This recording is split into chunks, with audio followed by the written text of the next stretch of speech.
നമസ്കാരം. മലയാളത്തിൽ എനിക്ക് ഏറ്റവും പ്രിയങ്കരനായ കവി വൈലോപ്പിള്ളി ശ്രീധരമേനോനാണ്. കണ്ട് കണ്ട് പെരുകുന്ന ഒരു കടൽ പോലെയാണ് വൈലോപ്പിള്ളി എപ്പോഴും എനിക്ക് മുന്നിൽ നിറയാറുള്ളത്. വൈലോപ്പിള്ളി കവിതയുടെ ഏറ്റവും വലിയ വിമർശകനും ഏറ്റവും നല്ല പ്രശംസകനുമായ പ്രൊഫസർ എം.എൻ. വിജയൻ മാഷ് വൈലോപ്പിള്ളി കവിതയെപ്പറ്റി പറഞ്ഞിരിക്കുന്ന ഒരു നിരീക്ഷണമുണ്ട്. ലോകം മുഴുവൻ മൊത്തിക്കുടിച്ച് പെരുതാകിയ കടൽ പോലെ അനേകം ജീവിതങ്ങൾ ജീവിച്ച് ചുളിവുകൾ വീണ ഒരു മുഖം വൈലോപ്പിള്ളി കവിതയ്ക്ക് കൈമുതലായി ഉണ്ട് എന്നാണ്. വൈലോപ്പിള്ളിക്ക് മലയാളം അനേകം വിശേഷണങ്ങൾ പ്രശംസകളൊക്കെ ചാർത്തി കൊടുത്തിട്ടുണ്ട്. എങ്കിലും എം.എൻ. വിജയൻ മാഷ് കൊടുത്തതുപോലെ ലോകത്തെ ആകമാനം ഉൾക്കൊള്ളാൻ പോകുന്ന എല്ലാ മനുഷ്യാവസ്ഥകളെയും എല്ലാ മനുഷ്യരെയും ഉൾക്കൊള്ളാൻ പറ്റുന്ന അത്രയും വിശാലമുള്ള ഒരു നിരീക്ഷണം ഒരുപക്ഷെ മറ്റെങ്ങും ഇല്ല എന്ന് തോന്നുന്നു.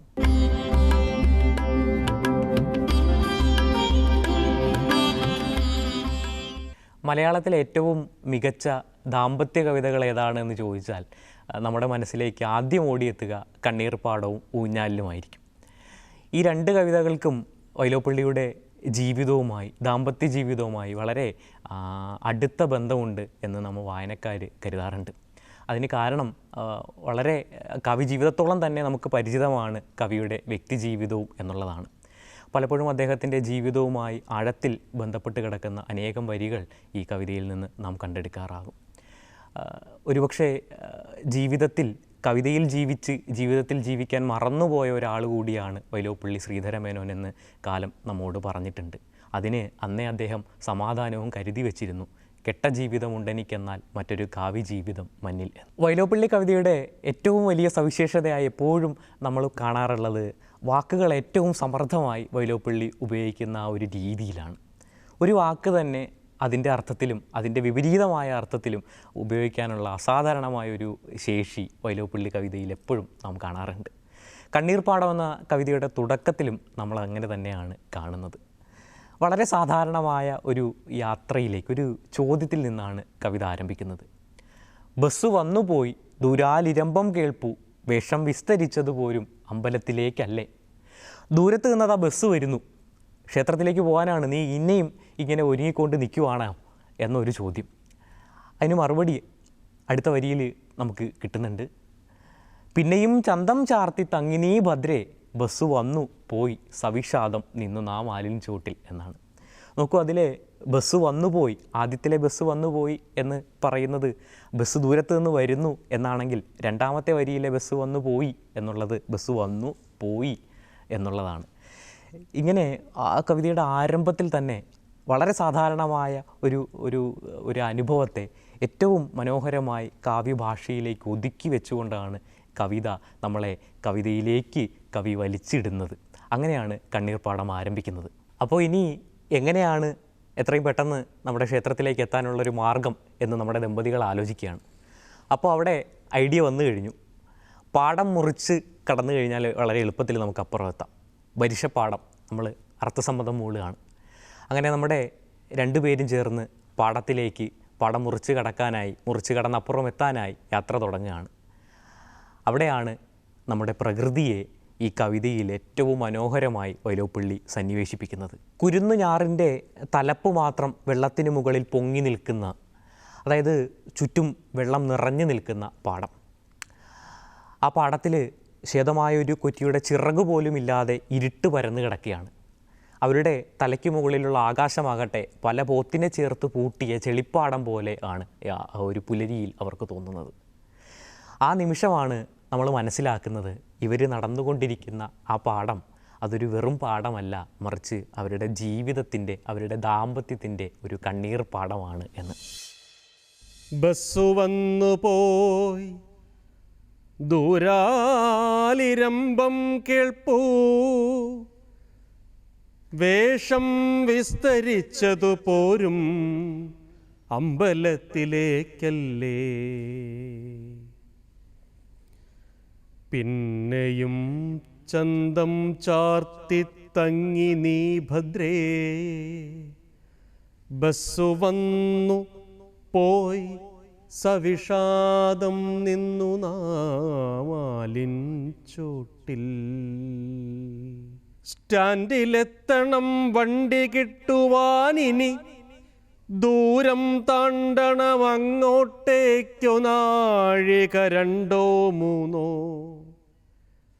വഴി ലാഭിക്കാം പാടം മുറിച്ചാൽ എന്നോതി നീ വരുഷപ്പാടം. ഞാനും അർത്ഥസമ്മതം മൂളി.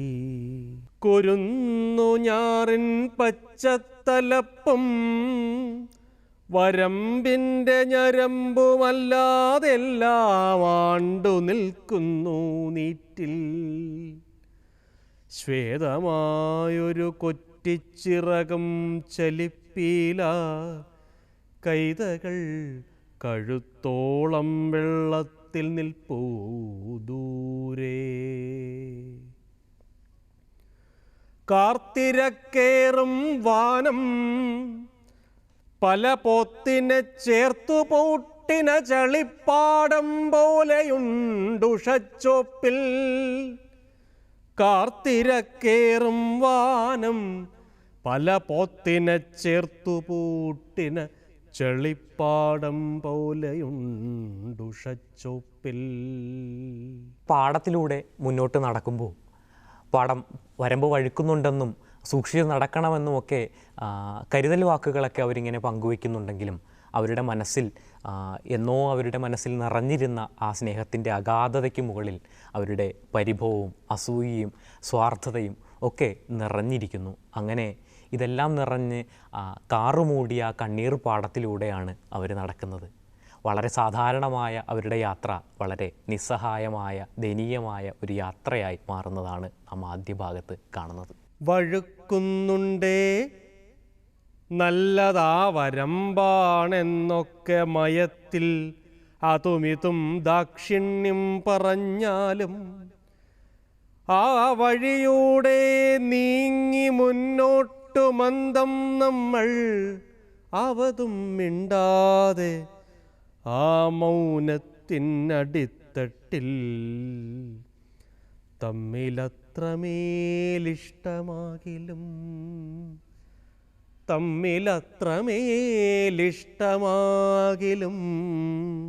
സ്നേഹസ്വാർത്ഥജൃംഭിതങ്ങളാൽ പരിഭവത്താൽ അസൂയയാൽ കാറുമൂടിയ കണ്ണീർപ്പാടത്ത് മുന്നോട്ടേക്കു കാലിടറവേ നീങ്ങും മുഗ്ധമാം രണ്ടാത്മാക്കൾ. വളരെ വർഷങ്ങൾക്ക് മുൻപ് ദാമ്പത്യം മുൾക്കാടല്ലായിരുന്ന കാലത്ത് വളരെ അവർക്ക് പ്രിയങ്കരമായിരുന്ന ദുർഗാക്ഷേത്രം സന്ദർശിച്ച് മടങ്ങി വരുന്ന ആ ഒരു ഓർമ്മ നമ്മുടെ കവിയുടെ മനസ്സിലേക്ക് ഈ നിമിഷം കടന്നു വരികയാണ്. അന്ന് അവർക്ക് ചുറ്റുമുണ്ടായിരുന്ന പ്രകൃതി ഇന്നത്തേതുപോലെ വിഷാദഭരിതമായിരുന്നില്ല, മറിച്ച് വളരെ സന്തോഷഭരിതമായിരുന്നു. നെല്ലിൽ തങ്ങി നിൽക്കുന്ന എട്ടുകാലി വലകളിൽ തങ്ങി നിൽക്കുന്ന മഞ്ഞുകണങ്ങൾ സൂര്യപ്രകാശത്തിൽ ഇങ്ങനെ പ്രതിഫലിക്കുന്നതും ചുറ്റുമുണ്ടായിരുന്ന മനോഹരമായ ദൃശ്യങ്ങളുമൊക്കെ അദ്ദേഹത്തിൻ്റെ മനസ്സിലേക്ക് കടന്നു വരികയാണ്. അന്ന് വളരെ വേഗത്തിൽ മുന്നോട്ട് നടന്നുകൊണ്ടിരുന്ന അദ്ദേഹം അന്ന് അദ്ദേഹത്തിൻ്റെ ഒപ്പമെത്താൻ കഷ്ടപ്പെട്ടിരുന്ന തൻ്റെ ഭാര്യ ഇന്നോ അദ്ദേഹം വളരെ ദുഃഖഭാരത്താൽ പിന്നിലായി പോയിരിക്കുന്നു എന്നെല്ലാം അദ്ദേഹത്തിൻ്റെ മനസ്സിലേക്ക് ഇങ്ങനെ ഓർമ്മകളൊന്നൊന്നായി കടന്നു വരികയാണ്. വർഷകാലത്തെ സ്വാഗതം ചെയ്തുകൊണ്ട് ഞണ്ടുകളിങ്ങനെ പാടത്തിൻ്റെ വരമ്പുകളിലിരിക്കുന്നുണ്ട്. ഇങ്ങനെ നടന്നു പോകുന്ന അവരെ ആ ഞണ്ടുകൾ ഇറുക്കുന്നില്ലല്ലോ എന്ന് അദ്ദേഹം അതിശയപ്പെടുന്നുണ്ട്. അതിനൊരു മറുപടിയും അദ്ദേഹം മനസ്സിൽ ഉണ്ടാക്കുന്നുണ്ട്. പരസ്പരം സ്നേഹവൈകൃതത്താൽ മുറിവേറ്റിന ദയനീയരെന്നോർത്തിട്ടാവാം അവ നമ്മളെ ഇറുക്കാഞ്ഞത് എന്ന് കവി ഓർക്കുകയാണ് അവിടെ. ചെള്ളയിൽ കാൽ തെറ്റിയും കുടയെ കൂസാതാർത്തു തള്ളിന മഴയേറ്റും നാം പോകെ ആലോചിച്ചേൻ പോയ മഞ്ഞുകാലത്തിൽ ഇന്നു മിക്കതും ഉൾക്കാടായ ദാമ്പത്യത്തിൻ്റെ പനിനീർ പൂന്തോട്ടത്തിൽ വിടർന്ന പുഷ്പങ്ങളുമായി നാം ഏറ്റം പ്രിയം പെടുന്ന ദുർഗാക്ഷേത്രം ദർശിച്ചു മടങ്ങവേ എട്ടുകാലികളുടെ മഞ്ഞുനീരണി വലക്കെട്ടുകൾ ഉഷസ്സിൻ്റെ മുത്തുകട്ടകൾ പോലെ ചരിഞ്ഞും ചാഞ്ഞും നെല്ലിൽ മിന്നവേ തെളിഞ്ഞൊരീ വരമ്പിലൂടെ മുന്നോട്ടാഞ്ഞു ഞാൻ ആഹ്ലാദത്താൽ. ഒപ്പമെത്തുവാൻ കേണാൾ നീ പ്രധുനിതമ്പിനി, ഒപ്പമെത്തുവാൻ കേണാൾ നീ പ്രധുനിതമ്പിനി. ഇപ്പോഴോ ഞാൻ പിന്നിലായി ദുഃഖഭാരത്താൽ മാത്രം. സാരി നീ ചരിച്ചേറ്റിപ്പോകെ നിൻ മൃദുരോമചാരുവാം കണങ്കാൽ കണ്ട് എനിക്കു പാവം തോന്നി. സാരി നീ ചരിച്ചേറ്റിപ്പോകെ നിൻ മൃദുരോമചാരുവാം കണങ്കാൽ കണ്ടെനിക്കു പാവം തോന്നി. പൂവിരി നടക്കാവു വിട്ട് ഹാ പുണ്യവ്രതേ നീ വരിച്ചല്ലോ ചളിക്കുഴമ്പുവരമ്പുകൾ. കണ്ടു നാം വരമ്പായ വരമ്പിൻ ദ്വാരം തോറും ഞണ്ടുകൾ വരിഷത്തെ സ്വാഗതം ചെയ്തേ നിൽപ്പൂ. ഇറുക്കീലവ നമ്മെ സ്നേഹവൈകൃതാൽ തമ്മിൽ പരിക്കേറ്റിന ദയനീയരെന്നോർത്തിട്ടാവാം. ഇറുക്കീലവ നമ്മെ സ്നേഹവൈകൃതാൽ തമ്മിൽ പരിക്കേറ്റിന ദയനീയരെന്നോർത്തിട്ടാവാം. അങ്ങനെ പാടത്തിലൂടെ മുന്നോട്ട് നടക്കുമ്പോൾ അവർക്കൊരു ചെറിയ തോട് മുറിച്ച് കടക്കേണ്ടതായി വരുന്നുണ്ട്. അങ്ങനെ കാലുകൊണ്ട് അതിൻ്റെ ആഴമൊക്കെ അളന്ന് അതിലേക്ക് ഇറങ്ങാൻ തുടങ്ങുമ്പോൾ പെട്ടെന്ന് 100 ഇഴ കൂട്ടിപ്പിരിച്ച ഒരു കയറ് പോലെ വെള്ളം അയാളെ നമ്മുടെ കവിയെ ഇങ്ങനെ വലിച്ച് അതിലേക്ക് ഇറക്കാൻ ശ്രമിക്കുകയാണ്. ഞൊടിയിട കൊണ്ട് അതിൽ നിന്ന് അദ്ദേഹം പുറത്ത് വന്ന് തൻ്റെ ഭാര്യയെ നോക്കുമ്പോൾ അവളുടെ കണ്ണുകളിൽ ഇങ്ങനെ കണ്ണുനീര് നിറഞ്ഞിരിക്കുകയാണ്. ആ നിറഞ്ഞ കണ്ണുനീരിൽ സ്നേഹത്തിൻ്റെ അഗാധത ആ നിമിഷം അദ്ദേഹം മനസ്സിലാക്കുന്നുണ്ട്. ഈ യാത്രയിൽ പല ഭാഗത്തും, ഈ കവിതയിൽ പല ഭാഗങ്ങളിലും നമുക്ക് അവർ തങ്ങളിലുള്ള ആ സ്നേഹത്തിൻ്റെ വളരെ ആർദ്രമായ, ഏറ്റവും ഹൃദ്യമായ, ഏറ്റവും ആഴത്തിലുള്ള ആ സ്നേഹത്തെ നമുക്ക് കാണാൻ സാധിക്കുന്നുണ്ട്. മുണ്ടിൽ പുരണ്ട വെള്ളമൊക്കെ ഈറനൊക്കെ മാറാനായിട്ട് കുറച്ചപ്പുറത്തേക്ക് നമ്മുടെ ദമ്പതികൾ മാറി നിൽക്കുകയാണ്. ആ സമയത്ത് അവർ കാണുന്നു അപ്പുറത്തെ കല്ലിൽ ഒരു കല്ല് പോലെ തന്നെ ഒരു കൊച്ചൻ ഇരിക്കുന്നത്. അവിടെ വൈലോപ്പിള്ളി പറയുകയാണ്, എത്ര നിർവികാരമാണ് ഈ പുതുതാം തലമുറ എന്ന്. ഒരുപക്ഷെ ഈ കവിതയുടെ ആകമാനമുള്ളൊരു സന്ദർഭത്തോട്, ആ ഒരു വികാരത്തോട് ഒന്ന് യോജിക്കുന്ന ഒരു കാര്യമല്ല അവിടെ ഉപയോഗിച്ചതെങ്കിലും പുതിയ തലമുറയോടുള്ള അദ്ദേഹത്തിൻ്റെ നിരീക്ഷണം പോകുന്ന വഴിക്കൊരു കൊട്ടിരിക്കട്ടെ എന്ന പോലെ ഇവിടെ കൊടുത്തു വിടുന്നതായാണ് ഈ കവിതയിൽ തോന്നുന്നത്. അടുത്തത് ഇനി എന്ത് ചെയ്യണമെന്ന് നമ്മുടെ ദമ്പതികൾ ഓർക്കുകയാണ്, ആലോചിക്കുകയാണ്. തിരിച്ചു പോകണോ, അതോ തുടങ്ങി വെച്ച യാത്ര അത് മുഴുവിപ്പിക്കണോ? ആ ചോദ്യത്തിന് വൈലോപ്പിള്ളി കൊടുക്കുന്ന മറുപടി ഈറൻ മാറ്റി മനസ്സിൻ വൈക്ലഭ്യവും എന്നാണ്. അങ്ങനെ ബന്ധങ്ങളിൽ നിന്ന് തോൽവി സമ്മതിച്ച് തിരിച്ചു പോകാൻ അവർ തയ്യാറാകുന്നില്ല. അവർ തുടങ്ങിയ യാത്ര മുന്നോട്ട് തന്നെ തുടരുന്നു. നീ തടഞ്ഞാലും കഷ്ടിയിതിലേ കടക്കാമെന്നോതി ഞാൻ തോട്ടിൽ കാലാലാഴം കണ്ടിറങ്ങവേ. 100 കൂട്ടിപ്പിരിച്ച കയർ പോലാ നീരൊഴുക്കെന്നെ ചുറ്റിപ്പിടിച്ചു മറിക്കവേ. വിതുമ്പിത്തുളുമ്പും നിൻമിഴിയിൽ കണ്ടേൻ ക്രൂരമൃതിയെ ദ്രവിപ്പിക്കും സ്നേഹത്തിൻ അഗാധത. ഒരുമാതിരി തീരം പറ്റി ഞാൻ വെള്ളത്തിൻ്റെ പരിഹാസം എൻ മുണ്ടിൽ കണ്ടു. കുപ്പായത്തിലും ചിരിച്ചു വ്യഥയിൽ നാം എല്ലാം കണ്ടതാതെക്കേത്തൊരുത്തിലൊരു കൊച്ചൻ കല്ലുപോലിരിക്കുന്നു. എത്ര നിർവികാരമി പുതുതാം തലമുറ, എത്ര നിർവികാരമി പുതുതാം തലമുറ. ഇത്തിരി ദൂരം മാറി നിന്നു നാം ഈറൻ മാറ്റാൻ. ഉണ്ടു നിൻ തോൽ സഞ്ചിയിൽ കുളിച്ചു തൊഴാൻ വെച്ച മുണ്ട് ഞാനിറന്നിക്കി മനസ്സിൻ വൈക്ലഭ്യവും. മടങ്ങിപ്പോകാം വീട്ടിൽ എന്നു ഞാൻ പറഞ്ഞാലും തുടങ്ങി വച്ചാൽ പിന്നെ തോലി സമ്മതിച്ചാലോ. ഭൂതകാലത്തിൻ്റെ മനോഹരങ്ങളായ ഓർമ്മകൾ അദ്ദേഹത്തിൻ്റെ മനസ്സിലേക്ക് പിന്നെയും കടന്നു വരികയാണ്. വേളിക്ക് മുമ്പ് ഒരു നാൾ ആസ്തികനല്ലേ താങ്കൾ എന്നവൾ ചോദിച്ചതും അല്ലെന്നുമാണെന്നും അതിന് മറുപടി പറഞ്ഞതും അവൾക്ക് ഏറ്റവും പ്രിയങ്കരമായ ദുർഗാക്ഷേത്രത്തിലേക്ക് തന്നെ കൂട്ടിക്കൊണ്ടുപോയതുമായ ഓർമ്മകൾ അദ്ദേഹത്തിൻ്റെ മനസ്സിൽ നിറയുന്നു. അന്ന് നീരാടുന്ന ആനകൾ പോലെ തോന്നിപ്പിക്കുന്ന പാറക്കെട്ടുകൾക്കപ്പുറത്ത് മൂന്ന് ഭാഗത്തും സ്വരലോലയായി ഒഴുകുന്ന ചോലയ്ക്കും അതുപോലെ ദുർഗാക്ഷേത്രത്തിൻ്റെ നടക്കൽ വൃദ്ധനായ അരയാലും ഒക്കെ അദ്ദേഹത്തിൻ്റെ മനസ്സിൽ ഇങ്ങനെ നിറയുകയാണ്. അന്ന് പ്രണയികളായിരുന്ന, മനസ്സിൽ സ്നേഹമുണ്ടായിരുന്ന അവരെ തീർത്ഥവും പ്രസാദവും ഒക്കെ നൽകി അനുഗ്രഹിച്ച ആ ദുർഗ ഇന്ന് വർഷകാലത്തിൽ അലറി ആർത്ത് നടനമാടുകയാണ്.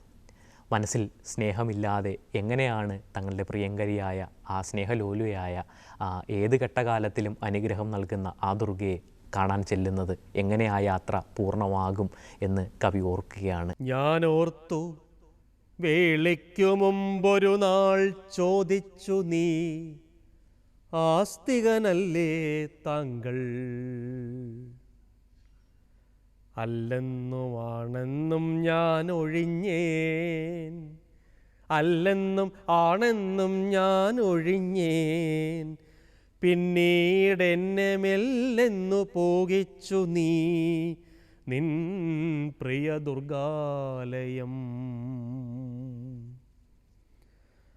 6 മൈൽ ദൂരെ 6 മൈൽ ദൂരെ തെങ്ങിൻ നിരയ്ക്കു വടക്ക് നീരാടുമാനകൾ പോലാം പാറകൾക്കങ്ങേപ്പുറം സ്വരലോലയാം ചോല 3 ഭാഗത്തും വൃദ്ധനരയാൽ നടക്കലും ചൂഴവും വാഴത്തോപ്പും.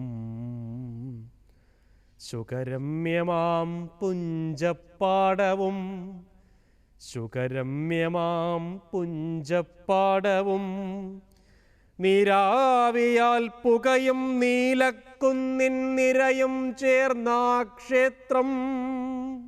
പ്രണയാലിണയൊത്തു ചെന്നെത്തുമെനിക്കേകി പ്രകൃതീശ്വരയുടെ തീർത്ഥവും പ്രസാദവും.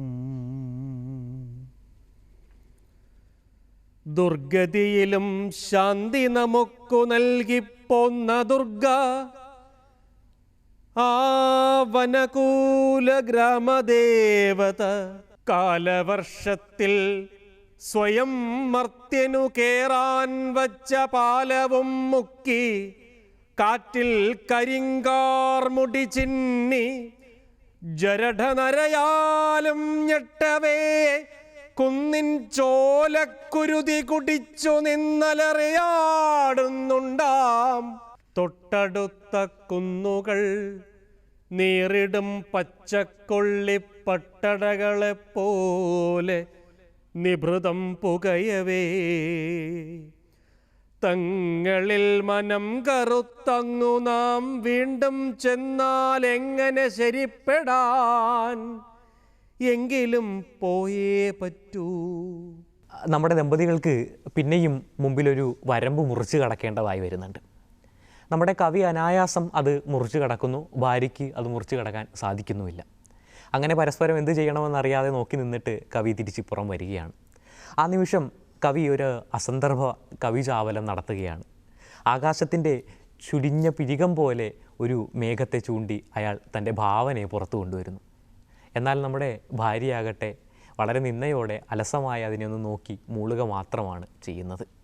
ആ നിമിഷത്തിൽ അവർ തങ്ങളിലുള്ള പ്രശ്നത്തിൻ്റെ കാതലായ അംശം എന്താണ് എന്ന് കവി നമുക്ക് കാണിച്ചു തരുന്നുണ്ട്. ആ വാക്യം ഇങ്ങനെയാണ്: എങ്ങനെ രഞ്ജിക്കാനാണ് എന്നുടെ സങ്കല്പവും നിന്നുടെ യാഥാർത്ഥ്യവും എന്ന്. പോയി നാം വീണ്ടും നേർത്തവരമ്പിലൂടെ ജീവാപായിയാം കൈത്തോടിൻ്റെ കൃശമാം കണ്ഠം നോക്കി അക്കഴലംഘിച്ചു ഞാൻ ചാടിനേനെന്നാൽ എന്താണ്? അപ്പുറം വയലില്ല, വരമ്പില്ല, എങ്ങും വെള്ളം. ചാടുവാൻ പോലും വയ്യാ നിനക്ക്, ചുഴികുത്തും തോടു ഞാൻ വീണ്ടും താണ്ടി ഭീരു നിന്നടുത്തെത്തി. അപ്പോഴും കാണാം തെക്കേ തുരുത്തിൽ കരിങ്കല്ലിനൊപ്പമ കൊച്ചൻ നമ്മെ നോക്കിക്കൊണ്ടിരിക്കുന്നു. എന്തൊരു ലോകം! നമ്മൾ തിരിയെ നടന്നീറൻ മുണ്ടുമാറിയ ദിക്കിൽ മുന്നേ പോൽ നിലവായി. ചുരുങ്ങി മഴയെല്ലാം ചൊല്ലിനേൻ, ആകാശത്തിൻ ചുളിഞ്ഞ പുരികം പോലുള്ളൊരാ മേഘം നോക്കൂ. മോളിലേക്ക് അലസമായി കണ്ണുയർത്തി നീ ഒന്നു മൂളി, എന്ന സന്ദർഭ കവിചാപലം കേൾക്കേ. നിന്ദയുണ്ടാ മൂളലിൽ എങ്ങനെ രഞ്ജിക്കാനാണ് എന്നുടെ സങ്കൽപ്പവും നിന്നുടെ യാഥാർത്ഥ്യവും. നമ്മുടെ ദമ്പതികൾ പരസ്പരം പഴിചാലരാരംഭിക്കുകയാണ്. ബസ് തെറ്റിച്ചത് നിൻ്റെ കുറ്റം കൊണ്ടാണെന്നും നാസ്തികനായതുകൊണ്ടാണ് താങ്കൾക്ക് ഈ ക്ഷേത്ര ദർശനം നടത്താൻ കഴിയാത്തതെന്നും ഒക്കെ അവരിങ്ങനെ പരസ്പരം കുറ്റപ്പെടുത്തുകയാണ്. ഈ ഭാഗത്ത് വെച്ച് കവിത അതിൻ്റെ സാർവലൗകികമായ ഒരു സ്വഭാവത്തിലേക്ക് മാറ്റപ്പെടുന്നത് നമ്മൾ കാണുന്നുണ്ട്. വൈലോപ്പിള്ളി ഈ ഭാഗത്ത് എഴുതുന്ന വരികളുണ്ട്. നിയമം നിറവേറ്റൽ എത്ര ഈ ദാമ്പത്യത്തിൽ, നയം എത്രയാണ് അഭിനയം എത്രയാണെന്നും കുഴിച്ച് കുഴിച്ച് അനിഷ്ട സ്മൃതികൾ തന്നെ അഴുക്കു പരതി ചെന്നെത്തുന്നു നരകത്തിൽ എന്നാണ്. ഈ ഭാഗത്ത് വെച്ച് ഇത്രയും നേരം നാം കണ്ട ദമ്പതികൾ മാറുകയും ഒരുപക്ഷെ അതിൻ്റെ സ്ഥാനത്തേക്ക് നമ്മൾ വരികയും ഈ കവിത നമ്മളുടേത് മാത്രമായി മാറുകയും ചെയ്യുന്ന ഒരു ക്രിട്ടിക്കൽ പോയിന്റ് ഈ കവിതയിൽ ഈ ഭാഗത്ത് സംഭവിക്കുകയാണ് എന്ന് പറയാം. മനസ്സാൽ മന്ത്രിപ്പു നീ ഇപ്പോഴും, മനസ്സില്ല മനസ്സായി തൊഴാൻ പോന്നാൽ ഇങ്ങനെയത്രേ ഫലം. എൻ മനം നിവേദിപ്പൂ, ബസ്സു തെറ്റിച്ചു നീ എൻ അമ്പലപ്രാവേ. പാടം നമുക്കു തീർത്ഥസ്നാനം. നാസ്തികനല്ലേ താങ്കൾ, നാസ്തികനല്ലേ താങ്കൾ, നാലല്ലേ തവ വേദം. ക്ഷേത്രദർശനം, ജ്യോത്സ്യം, ഹിന്ദിയും ഉറക്കവും. നാടന്മാർക്കത്രേ ഗൃഹഛിദ്രത്തിൽ വാഗാടോപം, നാഗരികർക്കോ മൂകശീത സങ്കരം മാത്രം. നിയമം നിറവേറ്റലെത്ര ഈ ദാമ്പത്യത്തിൽ, നയമെത്രയാണ് അഭിനയമെത്രയാണെന്നും. നിയമം നിറവേറ്റലെത്ര ഈ ദാമ്പത്യത്തിൽ, നയമെത്രയാണ് അഭിനയമെത്രയാണെന്നും. കുഴിച്ചു കുഴിച്ചു നാം അനിഷ്ട സ്മൃതികൾ തൻ അഴുക്കു പരതിച്ചെന്നെത്തുന്നു നരകത്തിൽ. നിർദ്ദയലോകത്തിൽ നാം ഇരുപേരൊറ്റപ്പെട്ടോർ, അത്രയുമല്ല തമ്മിൽ തമ്മിലും ഒറ്റപ്പെട്ടോർ.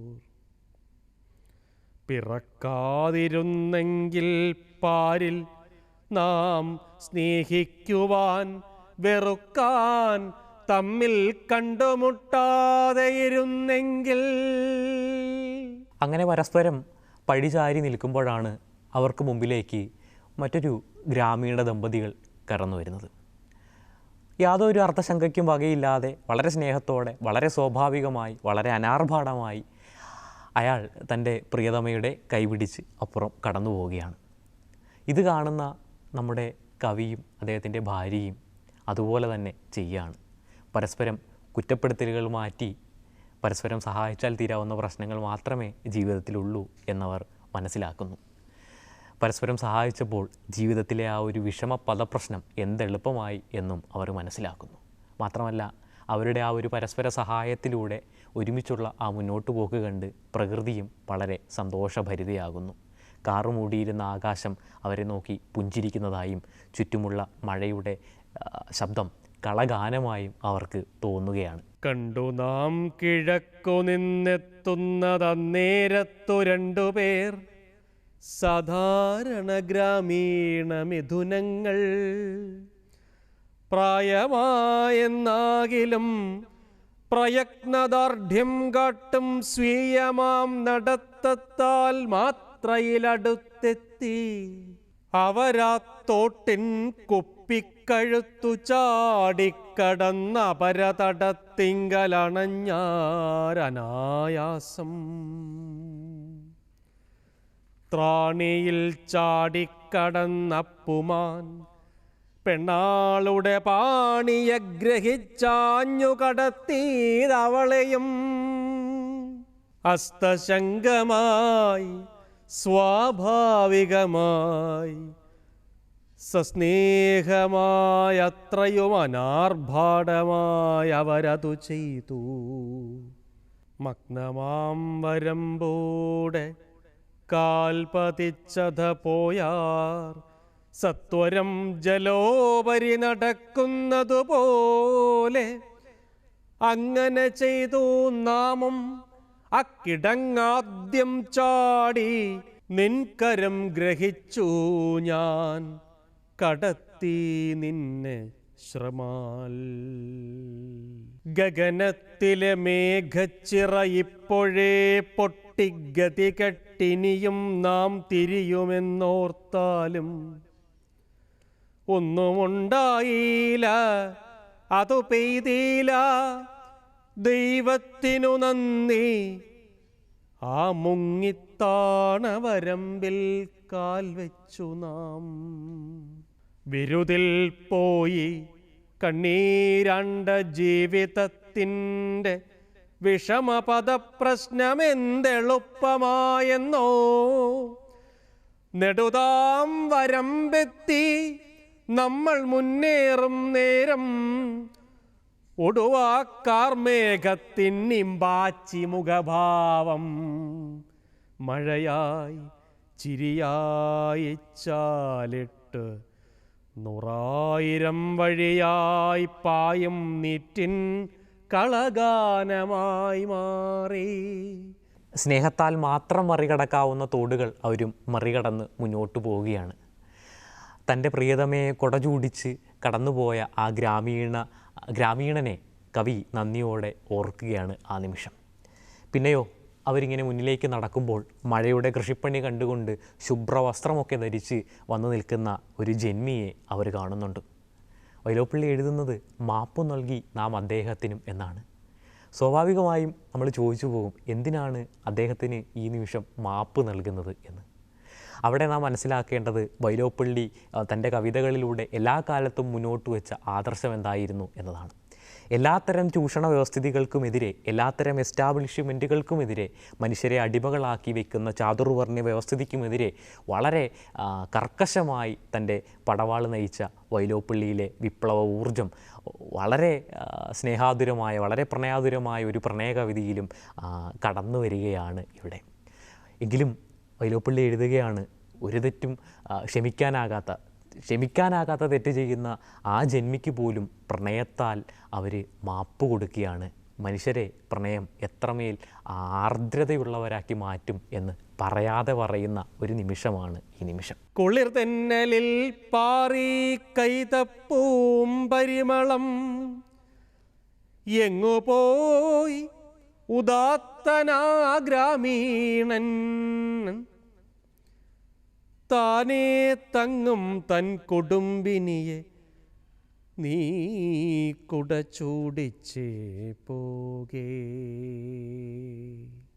പാർത്തു പിന്തുടരും ഞാൻ പ്രേമാഭിമാന പൊതുദീപ്തിയാൽ മഴവില്ലുതിർത്തു നിങ്ങളുടെ ചുറ്റും. അപ്പോഴുണ്ടതാ നേർത്തേ കുളിച്ചു കുറിയിട്ട് ശുഭ്രവസ്ത്രവും ചാർത്തി കാപ്യമറയത്തിൻ ശേഷം മഴ തൻ കൃഷിപ്പണി നോക്കുവാൻ തെക്കേ തീരത്തെഴുന്നള്ളി നിൽക്കുന്നു നമ്മുടെ തിരുമേനി. മാപ്പു നൽകി നാം അദ്ദേഹത്തിനും പിന്നെ ചെന്നു കൂപ്പി നാം സ്മിതഛിന്ന ദുഃഖയേ ആ ദുർഗയേ. പിന്നെ ചെന്നു കൂപ്പി നാം സ്മിതഛിന്ന ദുഃഖയേ ആ ദുർഗയേ. കണ്ണീർ പാടം എന്ന കവിത വൈലോപ്പിള്ളിയുടെ ജീവിതത്തോട് എത്രമേൽ ആഴത്തിൽ ഉൾച്ചേർന്നിരിക്കുന്നു എന്ന് പറഞ്ഞുകൊണ്ടാണ് നാം ആരംഭിച്ചത്. നിശ്ചയമായും ഈ കവിതയുടെ വായനയിൽ ഓരോ നിമിഷവും നമ്മുടെ മനസ്സിലേക്ക് കടന്നു വന്ന ആ കവിമുഖം വൈലോപ്പിള്ളിയുടെ തന്നെ ആയിരിക്കും. കവിത എഴുതി കവിതയായി ജീവിച്ച് കവിതയായി മാറിയ ആ മനുഷ്യൻ്റെ ജീവിതത്തോടുള്ള പ്രായശ്ചിത്തമല്ലേ ഈ കവിത എന്ന് നമുക്ക് തോന്നിപ്പോകുന്നതും അതുകൊണ്ട് തന്നെ ആയിരിക്കും. വന്ദനം വന്ദനം പാർമെത്തും ദ്രാവിഡ നന്ദിനിയായി വളർന്ന ഭാഷേ. വന്ദനം വന്ദനം ചിത്തം കവർന്നിടും ചന്ദനാമോദം കലർന്ന ഭാഷേ.